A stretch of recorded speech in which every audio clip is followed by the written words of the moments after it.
आप सब जानते हैं कि 21st सेंचुरी के साथ आते ही कितनी सारी न्यू टेक्नोलॉजीज, एआई और कितनी सारी कंपनीज कैसे ग्रो हो रही हैं। जैसे जैसे नई टेक्नोलॉजी आ रही है वैसी वैसी नई बीमारियां जैसे कि कोरोना, इसके अलावा उसके और वर्जन भी आते जा रहे हैं। और इसके साथ बढ़ते बढ़ते आपके आसपास लोग कितने फैट और कितने ओबीस भी हो रहे हैं। जिसके क्या कारण है? कारण सिंपल और साफ है कि आप गलत खाना खा रहे हैं और इसी के कारण फैट गेन हो रहा है। लेकिन रियल रीजन बहुत कम लोग जानते हैं। तो आज हम बात करेंगे ऐसे 4 रियल रीजंस जिसके बारे में बहुत कम लोगों को पता है। क्यों?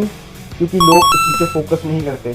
ये कॉन्स्पिरेसी बहुत बड़ी है क्योंकि लोग इनएफिशिएंट बन रहे हैं और लोगों के अंदर पोटेंशियल नहीं रही काम करने की। और इसके लिए हम लोगों को ब्लेम नहीं कर सकते, इसके और भी काफ़ी कारण हो सकते हैं। तो आज हम बात करेंगे उन्हीं 4 कारणों के बारे में। तो लेट्स गेट स्टार्टेड गाइस। बात करते हैं हम पहले कारण, that is abundance of food choices.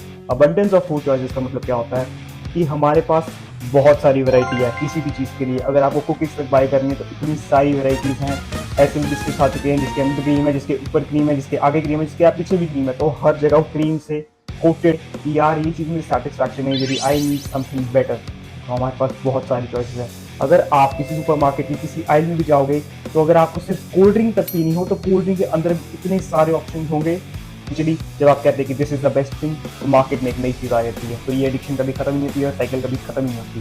जबकि आपके पास इतने सारे ऑप्शन होंगे तो आपका मन कभी भरेगा ही नहीं, चाहे वो कुकीज़ हो चाहे वो चिप्स हो। तो आप हर चीज़ ट्राई करेंगे और इसी कारण आजकल लोग ओबीस हैं और ओबेसिटी बढ़ती ही जा रही है। Reason number 2 is that fast food change. अब फास्ट फूड चेंज इतने सारे ऑप्शन हमें प्रोवाइड करती है कि हम कितने सारे different types of burgers, shakes, fries try कर सकते हैं जिसके कोई एंड ही नहीं है। कितने सारे ब्रांड्स हैं, हर 3 से 5 किलोमीटर की रेंज में आपके घर के पास फास्ट फूड चेन्स हैं, चाहे वो मैकडोनल्ड्स है चाहे वो बर्गर किंग है। आप किसी को भी कभी भी किसी टाइम भी कॉल करके अपने घर में बुला सकते हैं या फिर आप उनके पास जाके कुछ भी कंज्यूम कर सकते हैं। करते हैं हम रीजन नंबर 3, दैट इज हमारी जॉब।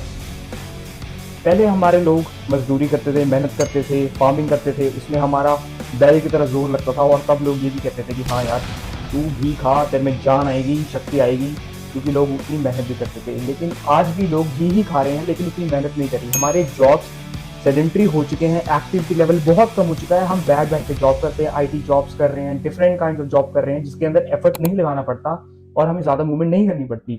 लेकिन स्टिल लोगों की यही सोच है, यही मेंटालिटी है कि हमें खाना वही खाना है जिससे हमें ज़्यादा ताकत मिले। ब्रिटिश जर्नल में ये भी सजेस्ट किया गया कि अगर आपका लाइफस्टाइल सेडेंट्री है तो आपको बहुत सारी हार्ट प्रॉब्लम्स और ओबेसिटी की प्रॉब्लम्स हो सकती हैं। एक्चुअली में जैसे कि हमारे पास जंक फूड के इतने सारे ऑप्शंस है वैसे ही हमारे पास डाइट फूड के भी कितने सारे ऑप्शंस हैं। लेकिन reason number 4 comes into play और इसी कारण मैं आपको कहना चाहता हूँ कि अगर आप डाइट फूड्स की तरफ फोकस हैं, मैं मानता हूँ कि डाइट फूड्स के ऑप्शन बहुत सारे हैं लेकिन वो एक्सपेंसिव भी बहुत ज़्यादा होते हैं। इसी लोग बाहर से खाना खा लेते हैं जिससे वो पैसे भी बचा पाएँ। और एक्चुअल में ये फैक्ट भी है, अगर आप एक हेल्दी और डाइट ऑप्शन की तरफ जाएंगे तो वो 1.5 गुना ज़्यादा एक्सपेंसिव होता है। वेयर एज आप अगर नॉर्मल जंक फूड खाए वो सस्ता भी होता है और कन्वीनियंट भी होता है बाय करने के लिए। आई अंडरस्टैंड कि लोगों के पास ज़्यादा ऑप्शन नहीं होते क्योंकि उनकी इतनी इनकम लेवल नहीं है कि वो ज़्यादा पैसे खर्च करके हेल्दी ऑप्शन की तरफ जा सके। लेकिन this is not the end of the world.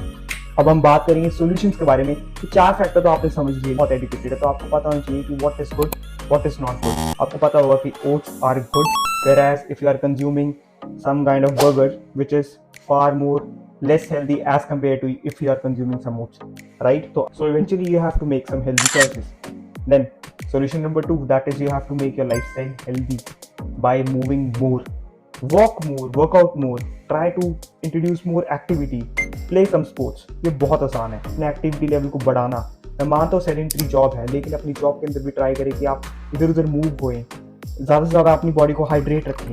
Then moving towards reason number 3, आप डाइट फूड को हेल्दी फूड के साथ रिप्लेस कर सकते हैं तो आप बहुत बड़ी गलती कर रहे हैं। अगर आपको पता है कि lean source of protein is egg whites, chicken, paneer, तो आप उनकी तरफ फोकस करिए रेदर देन ऐसी फूड चॉइसेस की तरफ जाने के लिए जिस पे लिखा होगा डाइट कुकीज़, डाइट चिप्स। तो that is waste of money, waste of time. I hope आप फोकस करेंगे प्रॉपर डाइट, प्रॉपर न्यूट्रिशन की तरफ rather than taking some shortcuts, क्योंकि शॉर्टकट के साथ लॉन्ग टर्म रिजल्ट्स नहीं आते। और फैट से बचना है तो आपको खुद को चेंज करना पड़ेगा। आपका लाइफस्टाइल रिफ्लेक्ट करता है कि आप क्या खाते हैं, क्या नहीं खाते, आप कितना मूव करते हैं। आई होप गाइज ये वीडियो आपके लिए बहुत हेल्पफुल होगी और आप अब स्मार्ट चॉइस बना सकेंगे। ऐसी और वीडियोस के लिए फॉलो करें गाइज। मैं हूँ आपका होस्ट और दोस्त Rahul Sharma. Take care guys, bye.